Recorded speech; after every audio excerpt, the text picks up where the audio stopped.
Bonjour, je m'appelle Ticia, je suis coach de vie et j'accompagne les personnes dans leur développement personnel et la gestion de leurs émotions. Je suis ravie de vous retrouver pour parler d'un sujet aussi fascinant qu'essentiel dans nos relations, les langages de l'amour. Dans mon dernier épisode, je vous ai parlé de la sensualité et de la sexualité dans le couple. Nous avons vu comment ces deux éléments sont essentiels pour nourrir une connexion profonde et épanouie. Je vous ai partagé des outils pratiques pour raviver et entretenir cette complicité au quotidien. Aujourd'hui, je propose d'aller encore plus loin dans notre quête de connexion et d'harmonie dans le couple. Vous êtes-vous déjà demandé pourquoi, malgré tout votre amour ou vos efforts, votre partenaire ne se sent pas pleinement aimé? Ou inversement, pourquoi vous ressentez parfois un vide, même lorsque l'autre fait de son mieux pour vous témoigner son affection? Cette incompréhension peut souvent venir du fait que vous et votre partenaire n'exprimez pas vos sentiments de la même manière. Peut-être que le problème ne vient pas de vos sentiments, mais de la manière dont vous les exprimez. Et si vous ne parliez tout simplement pas le même langage de l'amour? Aujourd'hui, nous allons les découvrir ensemble, une clé pour mieux comprendre et renforcer votre relation. Dans cet épisode, nous allons tout d'abord découvrir les 5 langages de l'amour définis par Gary Chapman, un outil précieux pour mieux comprendre les dynamiques au sein d'un couple. Ensuite, comprendre pourquoi il est crucial de reconnaître et d'honorer le langage de l'autre pour renforcer votre lien. Et pour terminer, apprendre à identifier votre propre langage et celui de votre partenaire afin d'ouvrir la porte à une connexion plus profonde et authentique. Mon objectif est de vous fournir des clés simples mais puissantes pour mieux exprimer votre amour de manière à ce qu'il soit réellement reçu et compris, de reconnaître les besoins émotionnels de votre partenaire pour mieux y répondre et de créer une relation plus équilibrée et harmonieuse où chacun se sent valorisé et aimé à sa manière. Prêt à découvrir un nouveau langage pour enrichir votre relation? Alors c'est parti! Commençons par l'origine et la définition. Le concept des langages de l'amour est une théorie développée par Gary Chapman, un conseiller conjugal et auteur à succès. Dans son livre du même nom, Chapman explique que chacun de nous a une manière privilégiée d'exprimer et de recevoir de l'amour. Cette différence dans nos langages peut parfois créer des incompréhensions dans un couple. Vous pouvez ressentir beaucoup d'amour pour votre partenaire, mais si vous ne l'exprimez pas de manière qu'il ou elle le comprenne, cet amour peut sembler absent. Gary Chapman a identifié 5 langages de l'amour principaux. Chacun correspond à une manière unique de montrer et de percevoir l'amour. Ces langages sont universels, mais chaque individu en privilégie un ou deux. Comprendre cela est essentiel pour nourrir une relation épanouie et harmonieuse. Voici les 5 langages expliqués avec des exemples concrets pour les rendre accessibles et applicables dans la vie quotidienne. Le premier, les paroles valorisantes. Certaines personnes se sentent aimées lorsqu'on leur exprime des mots d'affection, des compliments ou des encouragements. Ce langage repose sur la puissance des mots pour transmettre l'amour. Pourquoi c'est important? Pour ceux qui privilégient ce langage, entendre « je suis fier de toi »,« merci pour tout ce que tu fais » ou simplement « je t'aime » est essentiel. Ces mots renforcent leur estime d'eux-mêmes et leur sentiment de connexion. En exemple concret, un partenaire qui valorise ce langage se sentira comblé si après une journée difficile vous lui dites « tu as fait de ton mieux et je suis impressionné par ta persévérance ». Le numéro 2, les moments de qualité. Pour d'autres, rien n'est plus précieux que de passer du temps ensemble sans distraction. Ce langage repose sur l'attention totale, il ne s'agit pas simplement d'être physiquement présent, mais de consacrer un moment exclusif à l'autre. Pourquoi c'est important? Cela montre à votre partenaire qu'il ou elle est une priorité dans votre vie. Ces instants partagés renforcent l'intimité et la complicité. En exemple concret, organiser une soirée sans téléphone où vous cuisinez et dînez ensemble peut avoir plus de valeur qu'un cadeau matériel. En petit 3, nous avons les cadeaux. Ce langage n'est pas une question de valeur financière, mais de symbolique. Offrir un cadeau, même modeste, montre que vous pensez à l'autre et que vous avez pris le temps de le lui montrer. Pourquoi c'est important? Pour les personnes sensibles à ce langage, chaque cadeau est une preuve d'attention et de considération. En exemple concret, ramener une fleur ou une pâtisserie préférée après une longue journée peut illuminer la journée de votre partenaire. En numéro 4, nous avons les services rendus. Ce langage se manifeste à travers des actes concrets. Préparer un repas, ranger la maison, ou prendre en charge une tâche pour alléger le quotidien de l'autre. Pourquoi c'est important? Les actes parlent souvent plus fort que les mots pour ceux qui valorisent ce langage. Ces gestes montrent votre engagement et votre soutien. En exemple concret, si votre partenaire se sent débordé, faire la vaisselle ou prendre soin des enfants sans qu'on vous le demande peut être perçu comme un magnifique geste d'amour. Et pour finir, le toucher physique. Pour certaines personnes, le contact physique est primordial pour se sentir aimé. Cela peut aller des câlins au baiser, en passant par une main posée sur l'épaule ou un simple geste de tendresse. Pourquoi c'est important ?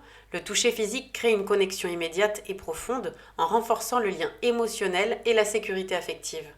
En exemple concret, tenir la main de votre partenaire lors d'une promenade ou lui offrir un massage après une journée fatigante peut avoir un impact significatif. Comprendre et reconnaître ces langages permet d'éviter des malentendus et des frustrations.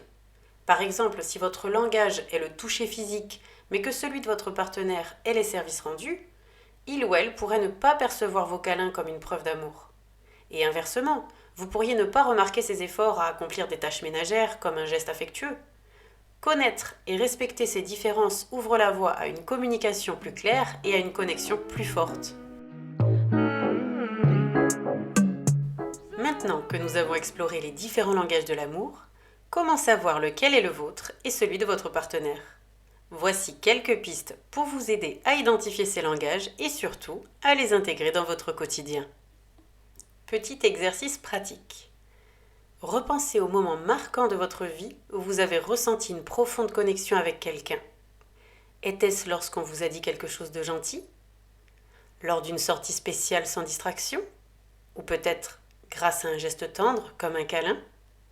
Posez-vous cette question. Qu'est-ce qui m'a fait me sentir aimée ? Notez vos réponses car elles révèlent souvent votre langage dominant. Votre partenaire peut inconsciemment vous montrer son langage d'amour préféré par sa manière d'agir. Regardez-le attentivement. Offre-t-il régulièrement des compliments ? Prend-il le temps de vous aider avec des tâches du quotidien ? Propose-t-il des activités à faire ensemble ? Ou montre-t-il son affection par des gestes physiques ? Ces indices sont précieux car ils vous permettent de comprendre ce qui est important pour lui ou pour elle. Mais parfois, la meilleure façon de comprendre est de poser la question. Qu'est-ce qui te fait te sentir aimé ? Ce dialogue simple peut ouvrir la porte à une meilleure compréhension et à des ajustements réciproques. Exprimer l'amour dans un langage que votre partenaire ne comprend pas peut mener à des frustrations ou un sentiment d'incompréhension, même si vos intentions sont bonnes. Imaginez une personne pour qui le toucher physique est essentiel. Elle pourrait se sentir ignorée ou non désirée si son partenaire privilégie les services rendus comme réparer quelque chose à la maison ou cuisiner. A l'inverse, quelqu'un qui valorise les paroles valorisantes pourrait se sentir négligé si son partenaire ne lui exprime jamais verbalement son amour, même si ce dernier lui offre des cadeaux ou l'aide dans ses tâches. Le conseil clé, s'adapter pour mieux communiquer. Reconnaître le langage de l'autre, ce n'est pas renier le vôtre, mais plutôt élargir votre manière de communiquer. Cela peut demander un effort au début, mais les résultats en valent la peine. Une connexion plus profonde, un sentiment de compréhension mutuelle et une relation plus harmonieuse.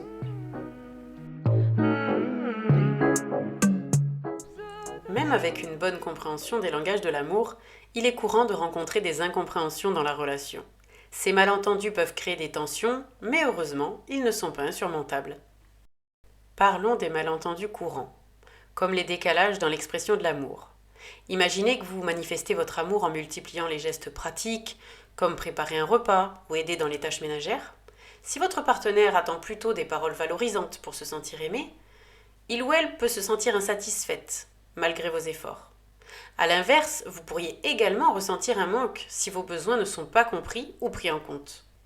Il peut y avoir aussi l'interprétation erronée des intentions. Ne pas parler le même langage peut donner l'impression que l'autre ne fait pas d'efforts ou ne vous accorde pas d'importance. Pourtant, cette situation découle souvent d'une incompréhension plutôt que d'un manque d'attention réelle. La solution, c'est d'avancer ensemble avec bienveillance. Adaptez votre manière d'exprimer votre affection. Pourquoi c'est essentiel ? Comprendre et utiliser le langage de votre partenaire montre que vous vous souciez réellement de ses besoins. Cela renforce le lien et évite les frustrations inutiles. Comment faire ? Observez les préférences de votre partenaire. Est-il plus sensible aux compliments, au temps passé ensemble ou aux gestes d'affection physique ? Faites un effort intentionnel pour inclure ces éléments dans vos interactions.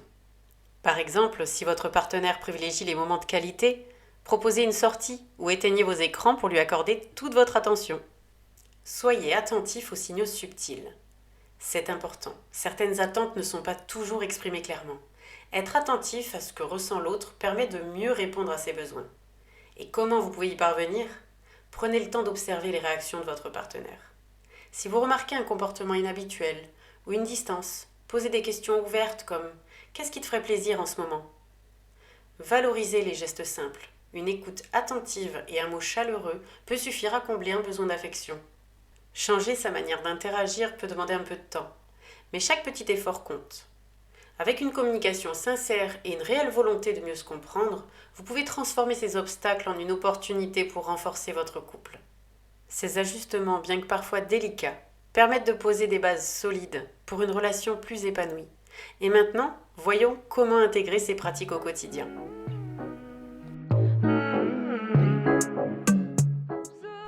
Pour mieux comprendre l'impact des langages de l'amour, voici des situations inspirées de couples qui ont appris à surmonter leurs différences et à transformer leurs relations grâce à ces outils simples.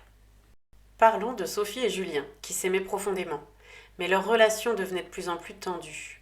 Sophie, qui exprimait son affection à travers les services rendus, montrait son amour en prenant soin de Julien.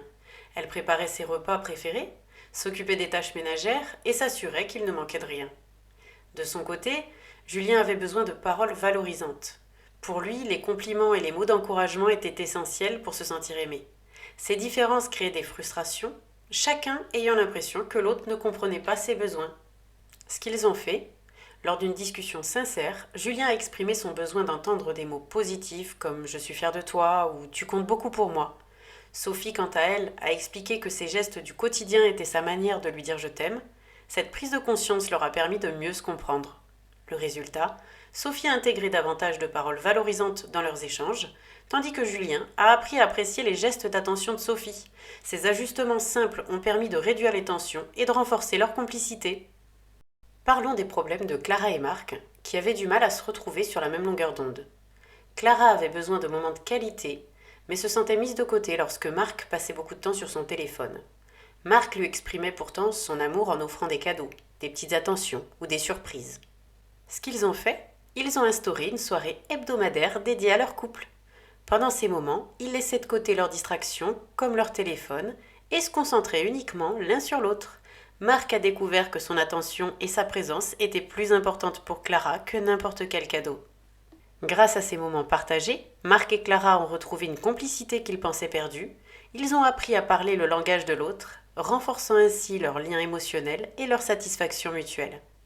Ces histoires nous montrent que comprendre les besoins de l'autre et ajuster sa manière de communiquer peut transformer profondément une relation. Mais qu'est-ce qui empêche parfois d'y parvenir ?